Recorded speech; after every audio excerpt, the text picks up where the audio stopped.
শুরুতে ক্রিকেটের খবর। এবছর হচ্ছে না বিপিএল, স্পষ্ট জানিয়ে দিলেন তামিম ইকবাল। বিতর্ক আর আর্থিক ক্ষতির দায় নিতে চান না বোর্ড সভাপতি। ভালোভাবে আয়োজন করতে 2 বছরও অপেক্ষা করতে রাজি তামিম ইকবাল। ক্রিকেটারদের আর্থিক ক্ষতি ভাবনায় থাকলেও নিজের সিদ্ধান্তে অনড় বিসিবি বস। নগদ নিয়ে এলো হার না মানা হার অফার। সর্বনিম্ন 10,000 টাকা রেমিটেন্স নগদে পাঠালে থাকছে স্বর্ণের হার জেতার সুযোগ। তো বলেছে আই ডোন্ট থিঙ্ক এবছর বিপিএল হবে। আর কোনো রাগঢাক করেনি বিসিবি। তামিম ইকবাল স্পষ্ট জানিয়ে দিলেন চলতি বছর হচ্ছে না বাংলাদেশ প্রিমিয়ার লিগ বিপিএল।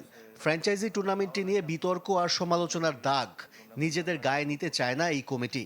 আরও নির্দিষ্ট করে বললে বোর্ড সভাপতি, কারণ আইসিসির ফ্র্যাঞ্চাইজি লিগ কমিটির চেয়ারম্যানও তিনি। নিজ দেশে টুর্নামেন্টেই অনিয়ম কিংবা বিতর্ক হলে প্রশ্নবিদ্ধ হবেন তামিম। তাই অন্তত বছর বিপিএল আয়োজন করবে না বিসিবি। আমি আমার কমিটিতে আছি, আমার একটা বড় পদ আছে, আর আমার নিজের দেশে ফ্র্যাঞ্চাইজ ক্রিকেটেই সব অনিয়ম চলছে। ওটা বেটার না এই স্টেপটা নেওয়া যে আমি এখন এটা আপাতত স্টপ করলাম, স্টপ করে পুরো জিনিসটাকে সুন্দর করে রিভাইভ করে নতুন করে ভালোভাবে করা শুরু। তাহলে কবে হবে বিপিএল? তার কোনো সুনির্দিষ্ট সময় বলতে পারেননি তামিম ইকবাল। বিপিএলের বাংলাদেশে প্রচুর ইন্টারেস্ট আছে, মানুষ আসে খেলা দেখতে।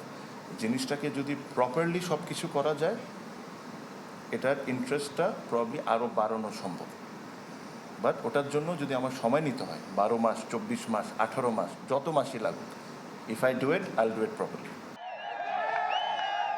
বিপিএল থেকে প্রতি বছর বড় অঙ্কের পারিশ্রমিক পান ক্রিকেটাররা।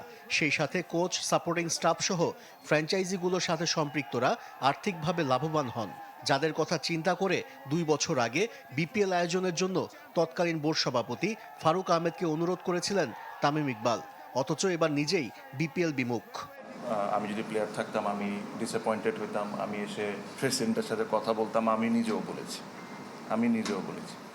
বাট দে অলসো তাদেরকে because they will be a financial loss for them, absolutely আমি এটা ডিসএগ্রি করি না।